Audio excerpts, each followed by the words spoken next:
ரொம்ப டயர்டா இருக்கு. இயற்கையான டேட்ஸ், பாதாம், பிஸ்தா, கேஷு அண்ட் ஹனி கொண்டு தயாரிக்கப்பட்ட லயன் டேட் நட் பைட்ஸ். வங்கக்கடலில் ஏற்பட்டுள்ள காற்றழுத்த தாழ்வு பகுதி காரணமாக கடலூர் மாவட்டத்தில் பலத்த மழை பெய்கிறது.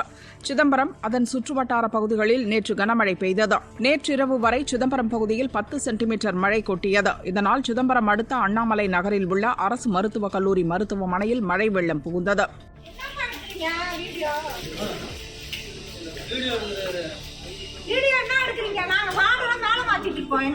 நீங்க மாத்துங்கன்னு சொன்னேன். நான் உங்களை ஒன்றும் கேட்கலையே.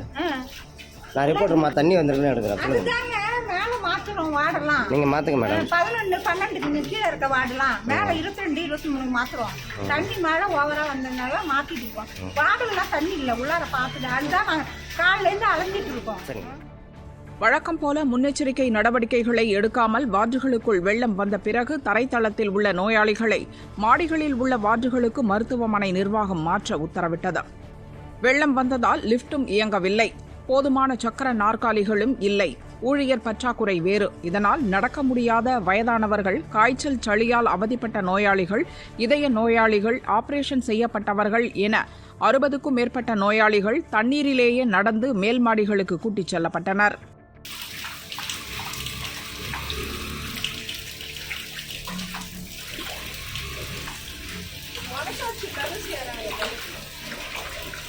ஒரு பேஷண்ட் கால் முடியாமல் விட்டுட்டு வரணும்னாக்கா இதில் எப்படி?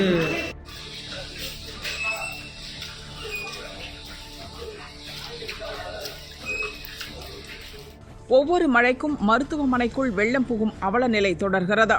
தரைத்தளத்தில் உள்ள 2 வார்டுகளில் உள்நோயாளிகளை அட்மிட் செய்ய வைத்து கடைசி நேரத்தில் சித்திரவதை செய்கிறார்கள். இதற்கு அரசு ஒரு நிரந்தர தீர்வை காண வேண்டும் என நோயாளிகளும் அட்டெண்டர்களும் மனக்கொதிப்பை வெளிப்படுத்தினர்.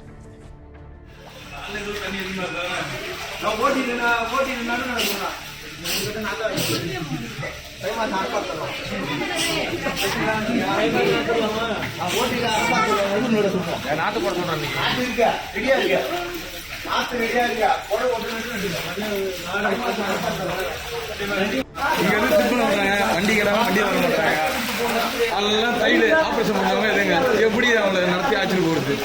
நமக்கு ஒரு மனசாட்சி இருக்குல்ல, அவங்கள்ட்ட என்ன சண்டையை போட முடியுங்க? காலையிலேருந்து அந்த போக முடியல, மழைனால சாப்பிட கூட போக முடியல.